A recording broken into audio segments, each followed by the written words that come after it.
صحت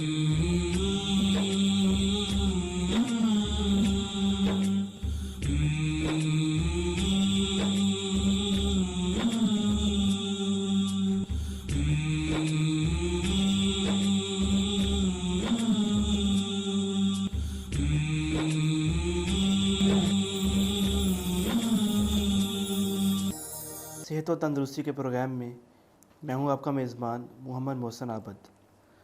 آج کی اس پروگرام میں ہم آپ کے ساتھ جو بات کریں گے وہ اس ٹاپک پہ ہے کہ ہماری نوجوان نسل میں اس ٹائم ہارٹ اٹیک کا مسئلہ بہت بڑھتا چلا جا رہا ہے، اور یہ مسئلہ اتنا شدید ہو گیا ہے کہ 20 سے 25 سال کی ایج میں جو نوجوان ہیں وہ اس کا شکار ہوتے چلے جا رہے ہیں۔ کس طرح وہ اس ہارٹ اٹیک کے شکار ہونے سے بچ سکتے ہیں اور کیا وجوہات ہیں جن کی وجہ سے انہیں ہارٹ اٹیک کا شکار ہونا پڑ رہا ہے، اس پہ بات کرنے کے لیے ہمارے ساتھ موجود ہیں حکیم اکبر علی خان صاحب، جو کسی تعارف کے محتاج نہیں ہیں، اور ہماری ہمیشہ کوشش رہی ہے کہ ہم طب نبوی سے اور ایسے جڑی بوٹیوں سے اس کا علاج دریافت کریں جس کے سائیڈ ایفیکٹ کم سے کم ہوں۔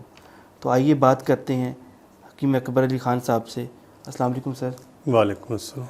نوجوانوں میں جو آج ہارٹ اٹیک کا مسئلہ بڑھ رہا ہے، اس حوالے سے آپ کیا کہنا چاہیں گے؟ الحمدللہ رب العالمین، والصلاۃ والسلام علی سید الانبیاء والسید المرسلین۔ آپ صلی اللہ تعالی وسلم کا فرمان عالی شان ہے کہ میدا ہنڈیا کی مانند ہے، اس میں جو بھی ڈالا جائے وہی ہمیں ملے گا۔ اگر دیکھا جائے تو اس وقت نوجوان چکنائی اور گوشت، دوسری زبان میں آپ فاسٹ فوڈ کہہ لیں، بہت زیادہ استعمال کر رہے ہیں، جس سے کولیسٹرول بڑھتا ہے، اور کولیسٹرول میں جو نمایاں چیز ہے ایل ڈی ایل، جو تھکنس پیدا کرتی ہے، کلاٹس پیدا کرتی ہے، جو شریانوں کو بند کرنے کا باعث بنتی ہے، اس سے ہارٹ اٹیک کے چانس بہت بڑھ جاتے ہیں۔ یہی ایک وجہ موٹاپا بھی پیدا کرتی ہے، یا دوسرے لفظوں میں ہم کہہ لیں کہ آپ صلی اللہ تعالی وسلم کے فرمان سے جب بھی ہم ہٹیں گے، طب نبی کے اصولوں کو چھوڑیں گے، ہمیں کسی نہ کسی بیماری کا سامنا کرنا پڑے گا۔ کہ اس دور میں سب سے زیادہ مشکل کام یہ ہو رہا ہے کہ جو نیچرل چیزیں ہیں وہ کم سے کم استعمال ہو رہی ہیں۔ بالکل ایسے ہی، گھی ہو، آئل ہو، یہ چیزیں نیچرل نہیں ہیں، ان میں کیمیکل ڈال کے ان کو اور پیچیدہ کر دیا گیا ہے۔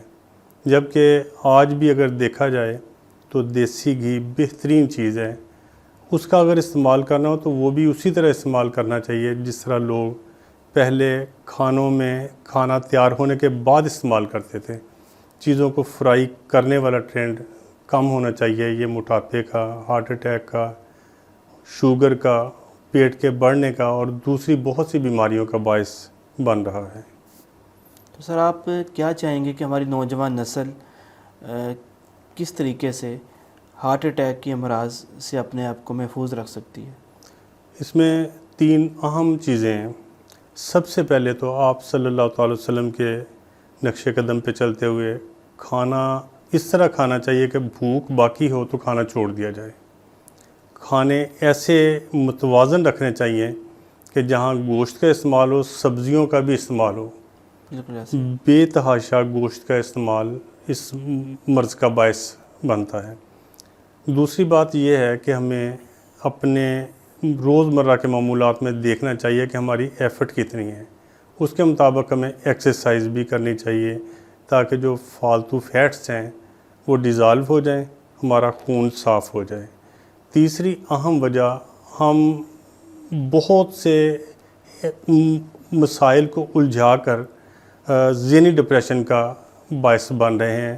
اگر غور کیا جائے تو وہ دوسروں کی طرح سے پیدا کیے ہوئے نہیں ہیں، وہ ہمارے پیدا کیے ہوئے ہیں۔ کہ اگر غور کریں تو ساری رات جاگنے والا صبح خود بخود ڈپریس ہوگا۔ بالکل، نوجوان اس ٹائم بہت زیادہ اس چیز میں انوالو ہیں کہ رات عشاء کی نماز پڑھنے کے بعد سونے کا حکم ہے، صبح فجر سے پہلے اٹھنے کا حکم ہے۔ آج یہ دونوں چیزیں ناپید ہو رہی ہیں کہ ساری رات جاگنا اور صبح دیر تک سوئے رہنا۔ اس بیماری کی ایک وجہ یہ بھی ہے۔ تو سر آپ کیا سمجھتے ہیں کہ ہماری نوجوان نسل کیونکہ اب ویسے ہی واٹس ایپ نیٹ کا زمانہ آ گیا تو ہم اپنے بڑوں کے پاس کم بیٹھتے ہیں اور زیادہ ہمارا اعتبار الیکٹرانک میڈیا پہ اور گیجٹس پہ زیادہ بڑھ گیا ہے، جبکہ پہلے ہمارے نوجوان جتنے بھی ہیں وہ اپنے مطلب بڑے لوگوں کے پاس بیٹھ کے بہت ساری چیزیں سیکھتے تھے۔ تو آپ کیا سمجھتے ہیں کہ اس کی ایک وجہ یہ بھی ہو سکتی ہے کہ ہمیں بر وقت اس کا اندازہ نہیں ہوتا کہ ہم جو چیز کھا رہے ہیں یا جو استعمال کر رہے ہیں اس کے کیا سائیڈ ایفیکٹ ہو سکتے ہیں؟ بالکل، یہ بات حقیقت ہے کہ ہم اپنے بڑوں کے پاس بیٹھیں گے تو کبھی نیگیٹو خیالات ہمارے نزدیک بھی نہیں آئیں گے، ہمیں پریشانی والے معاملات نزدیک بھی نہیں آئیں گے۔ ہاں، ہم جب بڑوں سے دور ہوں گے تو اچھے خیالات ہمارے ذہن میں نہیں آئیں گے، بلکہ نیگیٹو سوچیں، نیگیٹو خیالات۔ آج کل نوجوان زیادہ تر گیمیں دیکھ رہے ہیں، کون سی ایسی گیم ہے جو برائی کی طرف نہیں لے کے جاتی، جو مار دھاڑ کی طرف نہیں لے کے جاتی، جو کرپشن کی طرف نہیں لے کے جاتی؟ کسی ایک گیم کا بھی نام لے کے بتائیں۔ یہی ڈپریشن ہے جو نوجوانوں میں مختلف مسائل حتیٰ کہ ہارٹ اٹیک کا بھی باعث بن رہے ہیں۔